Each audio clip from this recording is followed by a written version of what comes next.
Hey guys, in today's video, I'm going to share with you guys some... What am I sharing with you guys? Okay. Let's get it together. This is a review for the ESSIE Summer 2020 collection. I came across a collection at Walmart when I went to do some grocery shopping, and I was actually wanting to take a look at all of the Salon Perfect polishes, and they were all Salon Perfect polishes were gone. I was like, what the hell? And then I came across the ESSIE Summer collection. So I picked up 5 of the polishes out of the 6. I did not pick up the gold one because I've mentioned before I'm not big into gold polishes, and I didn't want to pick up a polish that I'm just not gonna wear. Let me just show you guys. It almost looks bronze, a little bit more bronzy here than it looked in person. To me in person it leaned more gold, but it's the only shimmer in the collection and I just did not pick that one up. But I did pick up the other 5 colors, and really and honestly the 2 colors that drew me into the display were these 2 polishes.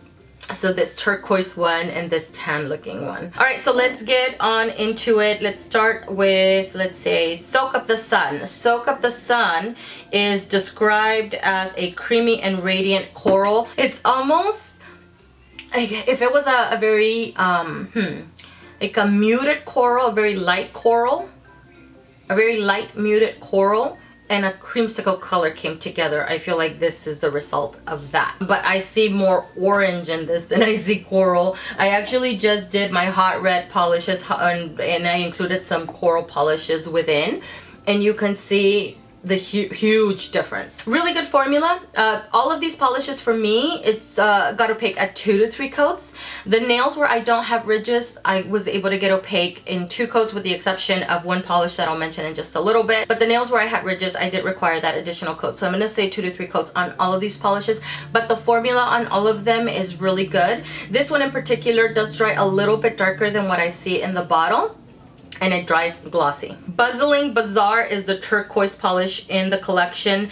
This one is described as a dusty cyan blue. I actually had to look up what a cyan blue was, and it's basically a blue-green polish, but to me this is just a straight up turquoise color. So in person I see a lot of the blue, but I do see quite a bit of the green as well. There's a really nice balance between the two, and it looks really beautiful, very vibrant on the nails. Another one that takes 2 to 3 coats for full opacity, and it had a really good formula, and it dries glossy. I did bring out Dior Splash because I have a feeling that someone's going to ask to compare them both, and they are not the same. Dior Splash is a true aqua color to where what is this called again? Bustling Bazaar. It looks like a turquoise color by itself, and I see the blue and I see the green, but I feel like I see the green even more paired next to Splash.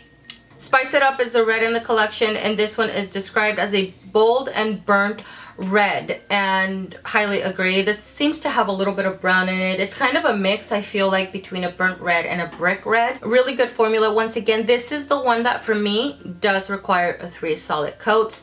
At 2 coats it looks even. It's not because none of these are streaky, none of these are patchy. They all have a really good formula, but at 2 coats I can slightly see my nail line, and I felt like at 3 full coats is when it got fully opaque. Another one that dries glossy, and another one that had a really good formula. Kaftan is the other one that I was drawn to when I immediately saw the display. This is one of the colors that drew me in. Really good formula for this one. Another one that does dry a little bit darker on the nails from what you see in the bottle. And when I saw this polish, immediately I thought of Yummy Yams from Sally Hansen. So I thought I would bring it out to compare the 2.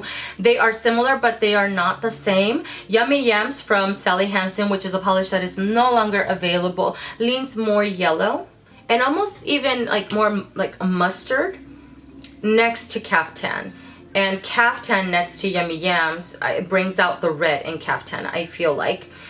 So if in case, I thought I would just mention it, if in case you've been on the hunt for this kind of color and want to find something similar to it, this is, I feel like they're not the same, but they're within the same color family. I feel like that ugly pretty color. I think it's really beautiful. This I feel was my least favorite on my nails, along with the red one in the collection. Not my favorite because I'm just not a big fan of reds. I was just hopeful that I would like this red, but I have to say that out of all of them, this is the one that I felt I didn't love it as much as I thought I would.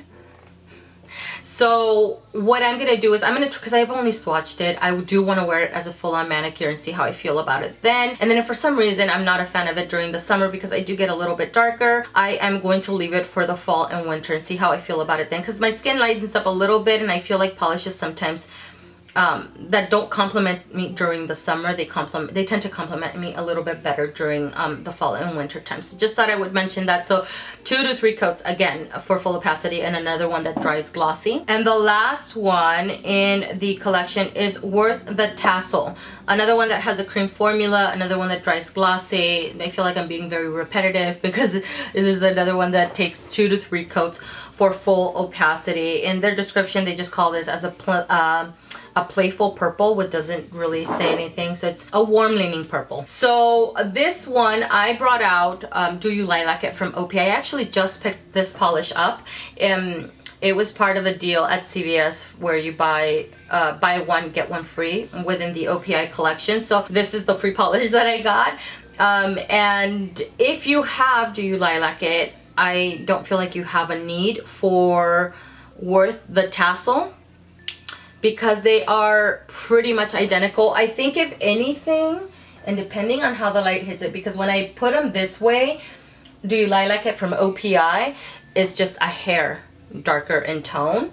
But when I put them this way, ESSIE's is just a hair darker in tone. So they're probably pretty much dupes for each other. What I plan on doing is doing a comparison on just these two and do some swatches and share them with you guys in a very short video, and then do a comparison of these two as well, because I feel like these are the ones that I was able to find something remotely similar to them within my collection already. So I'll do 2 separate videos, one for Kaftan and do a comparison with Yummy Yams, and then I'll do another video with Worth the Tassel compared to Do You Lilac It from OPI, and hopefully that you guys will find that to be helpful. That is everything, guys. Thank you so much for watching. I hope that you guys enjoyed this video and found it super helpful, and I will see you guys in the next one.